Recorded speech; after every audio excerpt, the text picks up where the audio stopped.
Kentucky basketball is officially back tonight. What do we need to know about the Kentucky Wildcats as they take on the Georgetown College Tigers?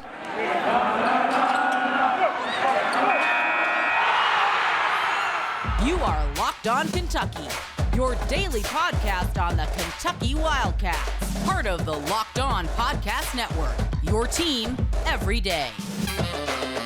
All right, what is going on, Big Blue Nation? Welcome on in to Locked On Kentucky, your daily Kentucky Wildcats podcast. I'm your host, Lance Dawe, writer for Sports Illustrated for various SEC-related things. But on this podcast, we take a dive into all things Kentucky athletics. Today's episode is brought to you by Game Time. You can download the Game Time app, create an account, and use code LOCKEDONCollege for $20 off your first purchase. On today's episode of Locked On Kentucky, ladies and gentlemen, we are back with college basketball game previews. I would play something on my soundboard if I had. Actually, I think I do have something on my soundboard. Let's go ahead and get it going. Ladies and gentlemen, we are back. I am so excited. Kentucky versus Georgetown College tonight on the SEC Network at 7 p.m. Today's episode, we're going to give you three things we want to see out of the Wildcats tonight. Also going to give you breakdowns of the starting lineups, three players you need to know about from the Tigers, and then finally, to wrap things up, I think this may be our final installment of bold predictions tonight. Going to give you bold predictions that you guys have actually submitted to me. Thank you so much for making Locked On Kentucky your first listen every single day. Want to remind everyone out there that we are free and available on all platforms. Subscribe to the YouTube channel. If you're watching over there, if you're listening on podcast, please make sure to follow along there as well. Let's go ahead and get into it. There are three things that I want to see out of the Kentucky Wildcats tonight as they take on Georgetown College. Let's run through them here, shall we? The first thing that I want to see that we did not really get to see during the blue and white game, a lot of you made comments about it. Aaron Bradshaw himself, who did not get to participate in that blue and white scrimmage, made a comment about it when asked, what is something that you would like to see your team do better? And I agree with Aaron whenever he said, I think we need to get out there and rebound a little bit better. Strong rebounding is the first thing that I want to see out of Kentucky against Georgetown College tonight. I don't think the Tigers are necessarily tall when you go look up and down their roster. They've got some really solid forwards that are about 6'7", 6'8", but I don't think there's anybody on this roster that is going to consistently challenge and dominate Trey Mitchell. So I would like to see Mitchell, who is going to be at that 5 spot. We'll talk about starting lineups later. I think that Mitchell is going to have to show up and show out in this game. He had 14 rebounds in the scrimmage this past weekend. I would expect that trend to continue. He's really comfortable at this 5 spot right now for Kentucky. Kind of the plug-and-play Trey is the name that we've given him as a fan base. I want to see him and this Kentucky team stand out. I also want to make a note here. It's not just Trey Mitchell that needs to be out there rebounding well for Kentucky tonight. It's also players like Jordan Burks and Justin Edwards and Dawe Thiero, who is actually, I believe, going to start for Kentucky. It's more of a hunch than anything. We'll talk about that again later in the show. But I think it's the entire offense and the entire defense that needs to be strong on both ends. You lack height in your front court right now with Aaron Bradshaw and Ugonna, Onyenso, and Zvonimir Ivisic not playing in this game. All three of your 7-footers are not going to be available. Trey Mitchell proved he can clean the glass. I would expect him to continue that tonight. The second thing that I want to see from the Kentucky Wildcats is clean offense. What do I exactly mean whenever I say clean offense? I think lack of turnovers, and then the eye test. Does it visually flow well? Is the pacing of the game good? The offense during the blue and white scrimmage was extremely clean outside of 6 Justin Edwards turnovers that we talked about in the recap episode of that scrimmage. I would not expect sloppy offense in this one. Like, that's not a major concern heading into this game, but I don't want to see it turn into something where you're watching Kentucky kind of slog up and down the court and they don't really feel like they know what they're doing.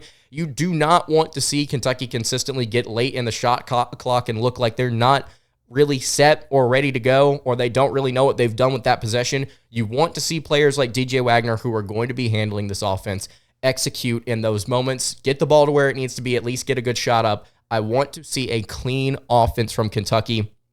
Again, like I mentioned, only 13 turnovers. One team, I believe, 7 or 6 for the white team on Saturday. Not that big of a concern here about the turnovers.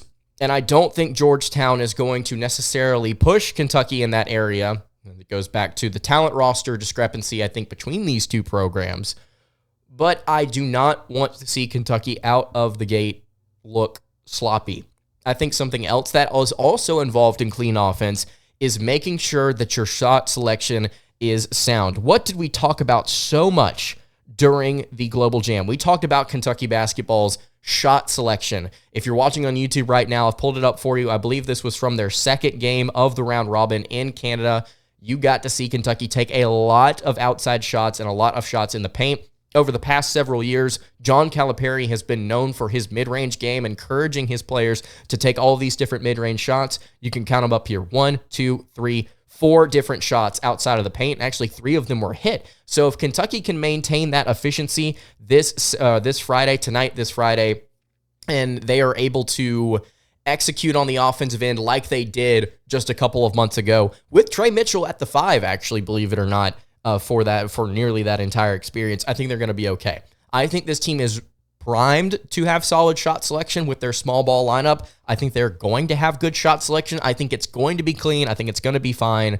I just want to make sure they're out there doing those things correctly.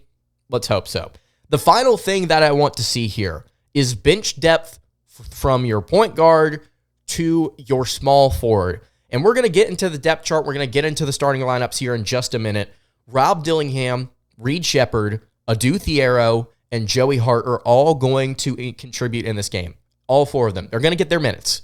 I want to see all 4 of those players make an impact in some way, shape, or form. Whether it be Dillingham distributing the basketball, whether it be Reed Shepherd's on-ball defense, off-ball defense as well, Thiero and his rebounding and his physicality, interior offense as well, Joey Hart and his shooting. I don't know how they're going to get involved in the game. We know their strengths and weaknesses, but they all need to have a hand in this exhibition. I want to see the depth, those players that will be coming off the bench for Kentucky. Thiero actually may be starting at the 4. We'll talk about that in a second. I want to see all of them contribute in some way, shape, or form. So to recap, the 3 things that I want to see from Kentucky basketball in their exhibition game against Georgetown College: strong rebounding, clean offense, a lack of turnovers, visually sound flow and pacing, and then your bench depth 1 through 3. How do those players perform? If you have any questions, if you have any thoughts on the scrimmage tonight, and let me know what you think about the Wildcats taking off on the Georgetown Tigers, and what you want to see from UK and John Calipari and John Welch, who has had a massive hand in just kind of rejuvenating this offense. I want to get into lineups here in just a second, talk a little bit more about Georgetown College. What do we know about this opponent? Very high-flying, high-octane team from a season ago. They're without their leading scorer, but they have some really solid returning pieces. I'm going to talk about 3 of them and Kentucky basketball starting lineup in just a second. Before I do that, I want to tell you guys about our friends over at Athletic Brewing. It's time for the Game Changer of the Week, brought to you by Athletic Brewing Company. Much like players like DJ Wagner, who are going to be leading the offense and the charge for the Kentucky Wildcats this Friday, Athletic Brewing has completely changed the non-alcoholic beer game. They make non-alcoholic beers that actually taste good. You can look to players like DJ Wagner, who are going to completely change Kentucky basketball's offense. And then you can look off the court. Like I just mentioned, John Welch, the staff addition here for Kentucky, completely changing what Kentucky's shot selection looks like this upcoming season. Athletic Brewing makes non-alcoholic beers that actually taste really, really good. They've been changing the game for quite some time now, and they brew over 50 styles of craft non-alcoholic beer, including IPAs, Goldens, sours, and more. They are the fastest growing non-alcoholic brewery in the U.S., so you need to go ahead and get on board. You can find Athletic Brewing Company's non-alcoholic brews at a store near you, or you can buy online at athleticbrewing.com. First-time customers can use code LOCKEDON to get 15% off their first online order. That is code LOCKEDON, LOCKEDON, at checkout for 15% off at athleticbrewing.com. That is near beer. Exclusions and conditions apply. Today's episode is also brought to you by Game Time. You may be looking this weekend to get some tickets to a college football game, maybe to go see the Cincinnati Bengals. I know a lot of you guys are Cincinnati Bengals fans here on the show. You should head over to Game Time. If you are stressed about trying to find last-minute tickets and trying to find them quickly, Game Time is the fast and easy way to buy tickets for all different sporting events. They've also got different events like music, comedy, and theater near you. They've got killer last-minute deals, all-in prices, views from your seat, and their best price guarantee. Game Time takes the guesswork out of buying tickets. They are super awesome. They've got things like zone deals. You can pick the section, and Game Time will pick the seats for an average of 18% savings. Super awesome. Game Time is obsessed with finding ways to help you save money on your tickets. You need to take the guesswork out of buying tickets with Game Time. You can download the Game Time app. You can create an account really quickly and use code LOCKEDONCollege for $20 off your first purchase. Terms apply. Again, create an account and redeem code LOCKEDONCollege for $20 off. You need to download Game Time today. Last minute tickets, lowest price guaranteed. All right, continuing along here on the Friday edition of Locked On Kentucky. Lance Dawe hanging out here with you. If you have not subscribed to the show already on YouTube, I would really appreciate it if you went ahead and did that. If you're listening on podcast, please subscribe to whatever feed you are tuned into. Leave a review for the show as well. Let us know what you think about it. All right, before we get into the starting five for Kentucky, I believe the starting five for the Wildcats, as well as what we need to know about three solid players for Georgetown College, I want to ask you guys a little bit of a fun question. Obviously, it's about that time for Halloween. If some of you out there are dressing up this Halloween, I want to ask you guys, what are you dressing up as? I know there are a lot of college students that listen to this podcast, a lot of also people that are past going out and dressing up for Halloween, but I want to ask you guys anyway, what are you doing for Halloween this year, and what are you going as? If it's a Kentucky player, if it's a former Kentucky figure, maybe it's Coach Cal or something fun like that, let me know in the YouTube comments below, or hit me on the socials at LockedOnUK.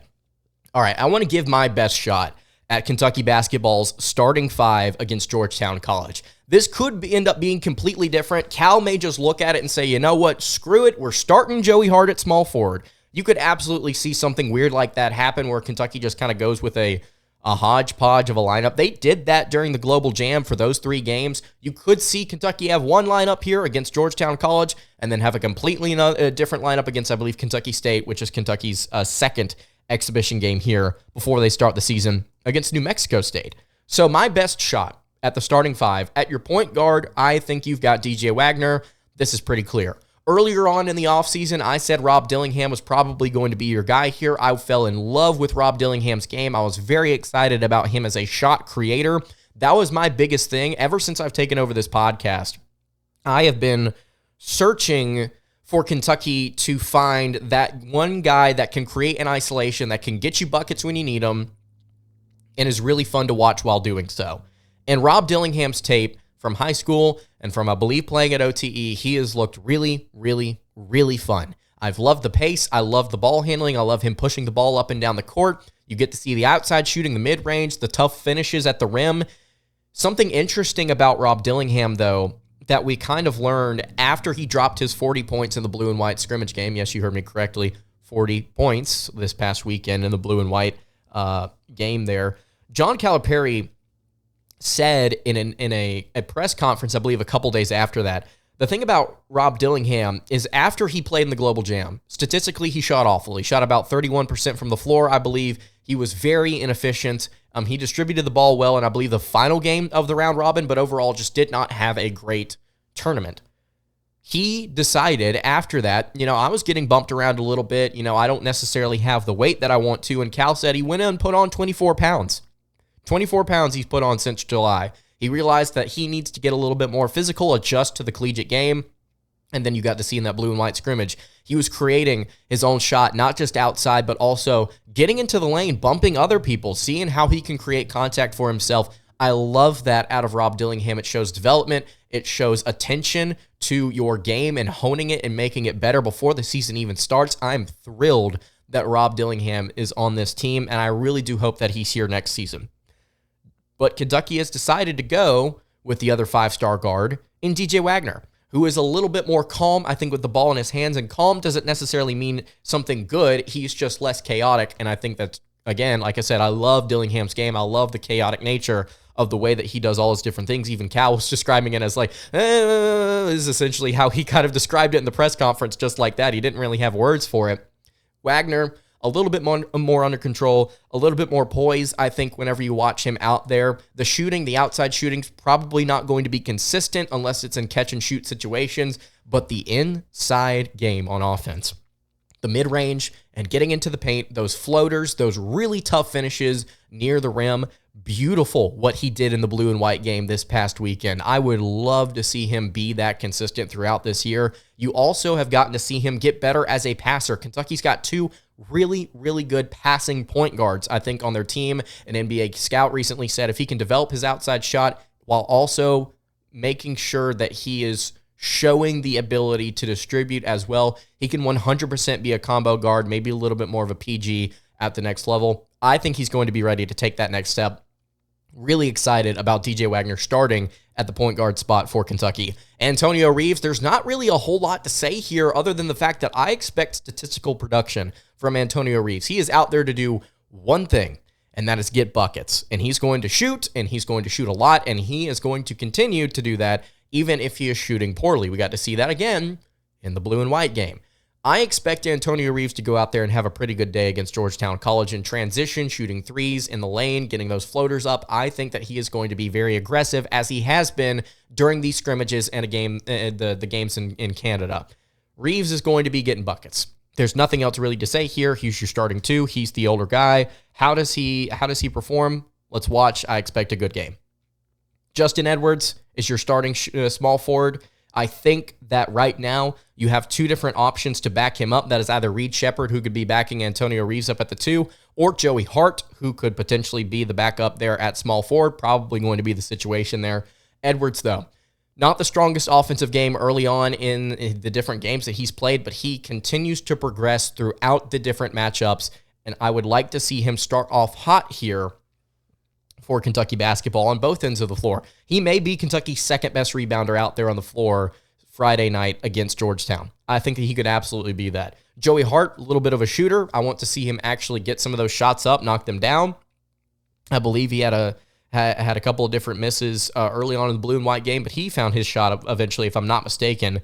And then we get to this power forward spot. So we've got 1 through 3, right? DJ Wagner, Antonio Reeves, Justin Edwards. I think Dawe is going to be your starting small or power forward, rather. I think he's going to be your starting 4. And there are a few reasons for this. I think that Kentucky lacks the depth to really play anybody else. Unless you want to play Jordan Burks, in which case, go ahead, rock on. But you've got somebody that's 6'7", 6'8", and has put on a lot of weight this offseason that is comfortable, I think, sliding down to that small ball 4 spot. I think Dawe gets the nod here. He's got more experience. Burks and Justin Edwards may slide down here according to the different rotations that Kentucky throws out there. Dawe, though, I think is your starting 4. Kentucky doesn't have the depth. Does he perform offensively? That's something we're going to have to wait and see on. I am somewhat skeptical of him offensively when it comes to his outside shot. He shot 3 of 5 from deep in the blue and white game. If he can replicate 35, 36% from beyond the arc night in and night out, like better than, or like not as good, but better than it was a season ago. Not as good as the blue and white game. Better than it was a season ago is what I'm trying to say here. Rock on. We'll have you at the 4 all day if you can play solid defense. And then your starting 5, Trey Mitchell. We've explained this. Jordan Burks backing him up. That's probably Kentucky's second best option here. Not really sure where else they would go on this roster. They do not just simply, they don't have the depth. Pause there for water. They just simply don't have the depth. So that's my best shot at Kentucky basketball starting 5 here. So if you've got any thoughts on that, you can leave that in the YouTube comments below. Let me know what you think. 1 through 5, where you think players are rotating in, what you think about Dawe. Let me know. I'd love to hear it.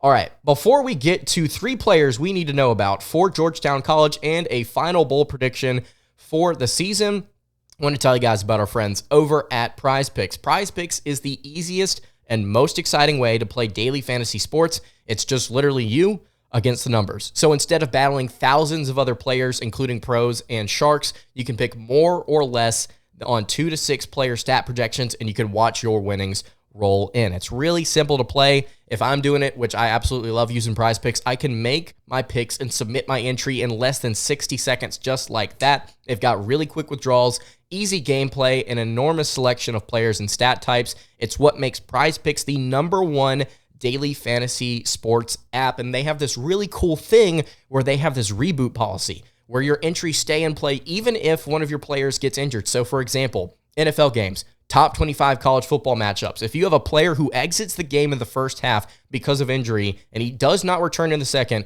that player is then rebooted. PrizePicks is the only daily fantasy sports platform with injury insurance. Super awesome stuff from PrizePicks, and you need to go check them out. Go to prizepicks.com/lockedoncollege and use code LockedOnCollege for a first deposit match up to $100. Again, that is prizepicks.com/lockedoncollege and use promo code LockedOnCollege for a first deposit match up to $100. That is PrizePicks.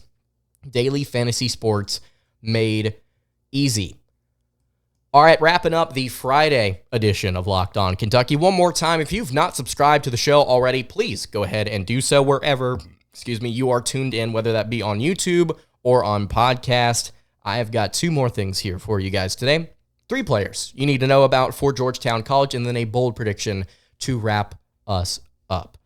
The 3 players that you need to know about for Georgetown College, which went 24-4 and 18-4, by the way, to a last season, to get you some information on last season. I believe they finished the year on a 6-game win streak. They're a solid they're a solid opponent. They were really, really good in their conference last year, dominant even at times. And they lost their leading scorer from a season ago, and I believe he averaged over 16 a game. But they've got some legitimate pieces outside of him, like double-digit scorers. We're going to talk about 3 of them today that are returning, on top of the fact that statistically this was a very good shooting team last season. They averaged almost 80 points a game, averaged about 77 in conference play. They could get up and down the court. They could shoot really well from beyond the arc.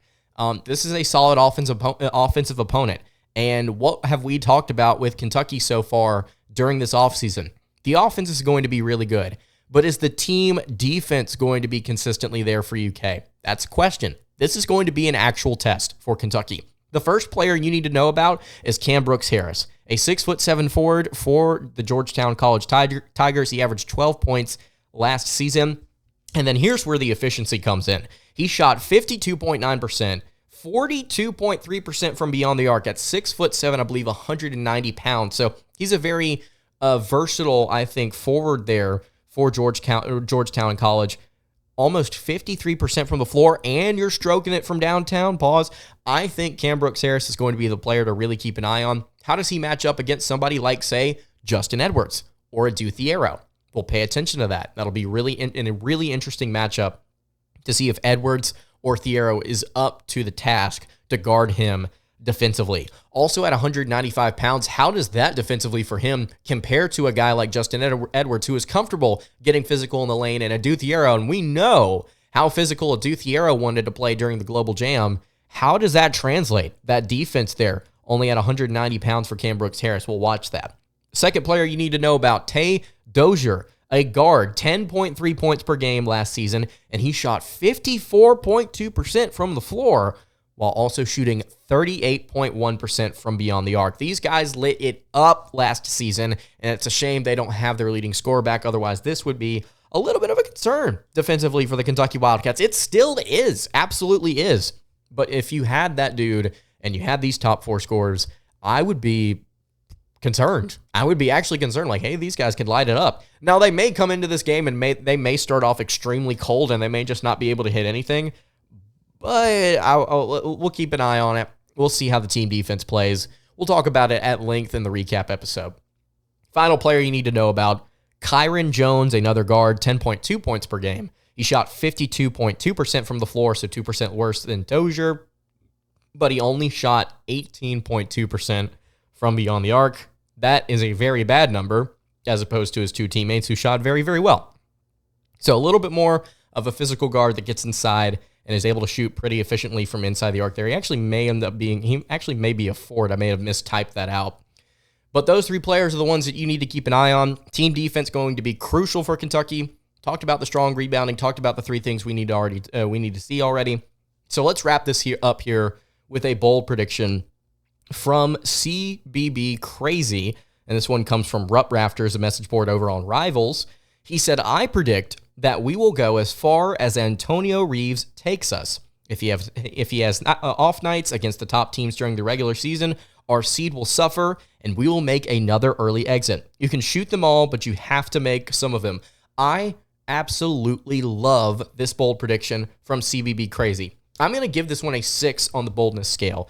As far as Antonio Reeves can take you, that's as far as he predicts Kentucky basketball will go this season. We got to see in the Kansas State game for Kentucky last year, Antonio Reeves, pretty off of shooting night. Cason Wallace could not carry the load for Kentucky, even though he had a very solid game. The previous game, Antonio Reeves lighting it up from deep. You cannot have the on and off switch. You cannot turn the flamethrower off. It has to be burning to some extent for the entire season. I expect him to be more aggressive offensively, and I expect that to lead to more points and better efficiency, but I don't know if you're going to be able to get that consistency. We talked about that, I believe, on yesterday's episode, actually, or one of yesterday's episodes, where we broke down Antonio Reeves and the value of his game to the Kentucky Wildcats this season. I think he leads the team in scoring. I don't know. We had another bold take talking about whether or not he could get to 20 points per contest. I don't know if he's necessarily going to get there, but I think that I agree with this take. As far as Antonio Reeves can get you, that's as far as you go in the NCAA tournament. One more time, we've talked about this a lot this offseason. What is the thing that you need to make a run in the postseason? You need good guard play. You need very good guard play at that. DJ Wagner may be able to provide you that. Rob Dillingham off the bench may be able to provide you that, and may be able to provide you some really fun moments in the postseason if things start clicking. But the outside shooting from Antonio Reeves, you need those clutch moments. You need him to step up and make those threes throughout the game and then late in the game so that you can end up coming away with a victory. It's a one-and-done format. You got to be able to make your shots whenever they matter. Does the consistency show up for Antonio Reeves? Not sure. Going to have to watch. Very excited to see how that pans out. CBB Crazy, I give this one a 6 on the boldness scale out of 10. So those are all of our bold predictions, I think, for this upcoming season, unless I just feel like bringing it back here for a final episode before we get to the real season. So if you have any thoughts on anything we've discussed today, you can leave that in the comments below. And I think that's going to do it for today's episode of Locked On Kentucky. Hey, you can follow the show over on Twitter at LockedOnUK. You can follow me on Twitter at LanceDawe_, and you can follow the show over on Instagram. That is at Kentucky Podcast. Any questions, comments, concerns, you can leave those in the YouTube comments below. You can hit me on the socials. I will see you all tomorrow for another episode of Locked On Kentucky. Hope you guys have a great rest of your day, and God bless.